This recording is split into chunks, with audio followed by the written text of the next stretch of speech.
Ok, c'est bien mieux qu'un électrique, mon copain.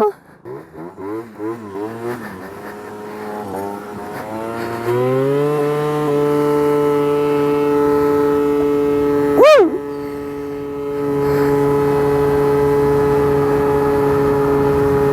Ah, il marche mieux qu'avant quand même.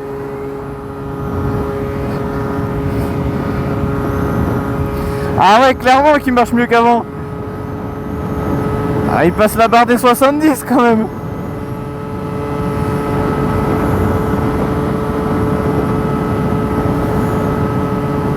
Ah bah punaise, presque 80, les galets sont trop légers. Incroyable. Et ça, ouais, ça a plus de reprise qu'avant. Oh les gars, attends, il faut que je vous explique l'invention.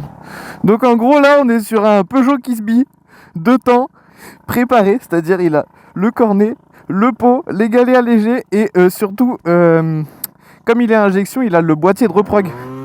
Sauf que pour l'instant, il a les galets tellement légers qu'il fait des rupteurs. Ouais, bam, bam, bam. Il tape des hauteurs. Par contre, là, il accélère bien parce que je l'avais essayé avec des galets de 7 grammes, pseudo-rige. Ça tapait pas du tout, comme on a un pot d'allonge. Et là, avec des galets de 6, ça marche beaucoup mieux. Donc, il va falloir des 6,5. Guettez le bruit du cornet. Hop, hop.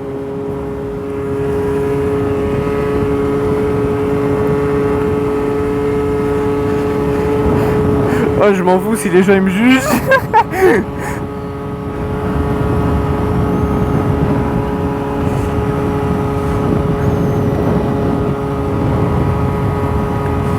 Yeah boy.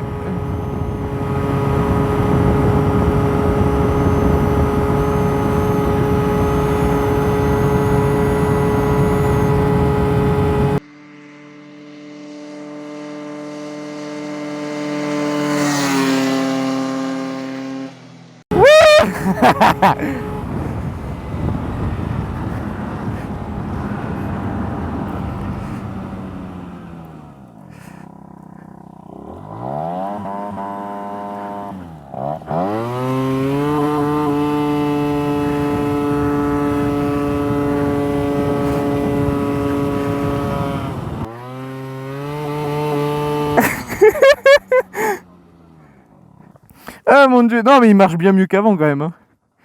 J'ai presque tapé le 80 dans la montée. Ah, dans la montée? Oui, là dans le petit remontant là-bas.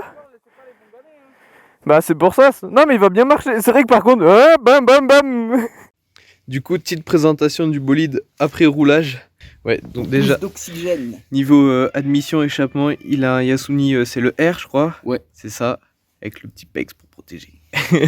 Et de l'autre côté, du coup, on a le cornet, hop, juste là. Donc sur l'injection, vous voyez, c'est pas un carbu sur celui-là justement, c'est ça qui fait la différence de ce scooter par rapport à d'autres et la différence de la préparation qui a été faite dessus.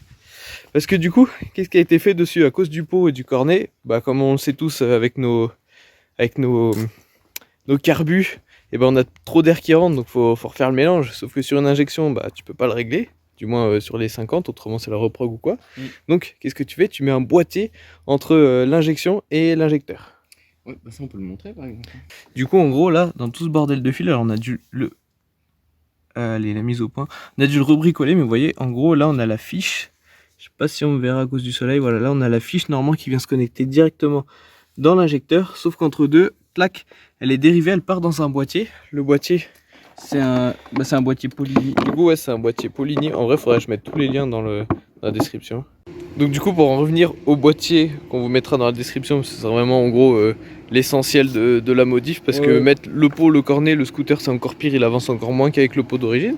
Donc le boîtier, en fait, on a dû faire des modifs. Donc déjà, on a tiré des fils là qui passent en dessous. Et en fait, le boîtier, il est juste là, il se cache derrière le phare. Donc au moins, bon, il est accessible et tout, c'est pratique. Sur le boîtier, il y a 2 configs, je crois que tu es sur la plus riche des 2 configs. Et en fait, au boîtier, on est venu aussi mettre un petit... Alors est-ce qu'on va bien le voir? Un petit interrupteur. Pourquoi? Parce qu'en fait, ce qui se passait avec le boîtier branché, c'est que tant que le moteur était froid, il était genre quasi indémarrable en fait. Genre vraiment, tu étais là, tu restes appuyé sur le démarreur, et il se passait rien. Du coup, la batterie. Actuellement, ce qu'on fait, c'est que on l'a comment dire, on l'a coupé dans une position et dans l'autre on passe par le boîtier. Et donc en position coupée, c'est comme s'il n'y avait pas de boîtier. Donc là il démarre bien et tout, on peut le laisser chauffer, faire chauffer le moteur. Ouais. Donc là bon, si on roule par contre ça avance pas du tout, il se traîne du cul. Ça avance comme bridé, voilà. Ça avance plus vite que bridé, mais t'accélères pas beaucoup. Ouais. Et après du coup on peut laisser chauffer, nanana, activer le boîtier en gros, démarrer. Couper le contact, activer le boîtier. On coupe le contact, on active le boîtier et bam, là on se lance.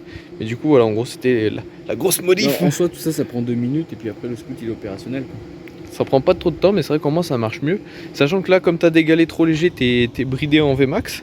Ouais. En plus, on l'a vu, tu fais des rupteurs, donc même l'accélération est bridée. Donc après, avec des bons galets, donc les galets sera 6,5 normalement le bon réglage. Ouais.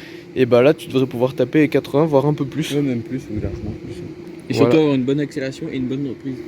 N'oubliez aussi qu'il y a un débridage à faire à ce niveau-là, là, au niveau de la transmission. En fait, il y a un capteur et il faut poncer un plot sur deux. Ouais, c'est des petits donc même avec le pot d'origine, en fait, pour le débrider, il y a juste à poncer les petits plots. Ça encore, on trouve sur internet des tutos qui le disent. Poncer un plot sur deux, parce qu'après avoir toute la config et être bridé, bon bah, tu feras du 45 plus rapidement, mais ce sera toujours du 45 quoi.